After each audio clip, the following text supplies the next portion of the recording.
ડીસાની યુવતીના શંકાસ્પદ મોત મામલે પતિ સહિત 5 સામે ગુનો નોંધાયો। દહેજ માટે ત્રાસ આપ્યાના આક્ષેપ વચ્ચે નર્મદા કેનાલમાં પડી જતા મોત। પોલીસ તપાસ શરૂ।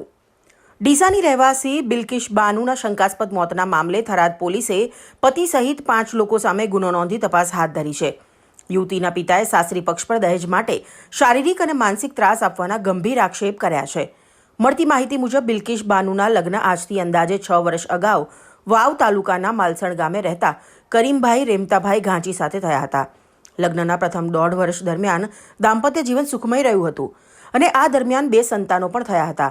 જોકે છેલ્લા 4 વર્ષથી સાસરી પક્ષ દ્વારા દહેજની માંગ સાથે બિલ્કિશબેનને સતત શારીરિક અને માનસિક ત્રાસ આપવામાં આવતો હોવાનો આરોપ છે।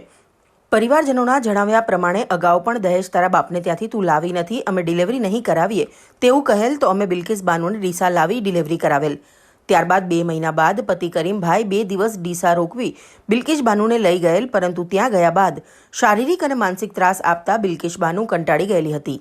14 એપ્રિલની રાત્રે લગભગ 11 વાગ્યે બિલ્કિશબેને પોતાના પિતાને ફોન કરી જણાવ્યું હતું કે સાસરી પક્ષના લોકો મારઝૂડ કરી રહ્યા છે અને તરત આવીને લઈ જવા વિનંતી કરી હતી। પિતાએ સવારે લેવા આવવાની ખાતરી આપી હતી। બીજે દિવસે સવારે પરિવારજનો થરાદ જવા નીકળ્યા હતા ત્યારે જમાઈ કરીમભાઈનો ફોન આવ્યો કે તમારી દીકરી નહેરમાં પડી ગઈ છે એવું કહી ફોન કાપી નાખ્યો હતો। બાદમાં જાણવા મળ્યું કે 15 એપ્રિલે બિલ્કિશબેન થરાદ પાસે નર્મદા કેનાલમાં પડી જતા મોતને ભેટી હતી।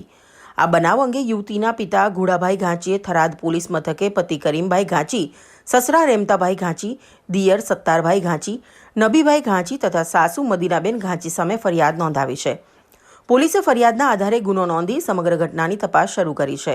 યુવતીના મોત પાછળના હકીકત બહાર લાવવા માટે પોલીસ દ્વારા વિવિધ દિશામાં તપાસ ચાલી રહી છે। જીતુ બારોટ, સંબંધ ભારત ન્યૂઝ, થરાદ।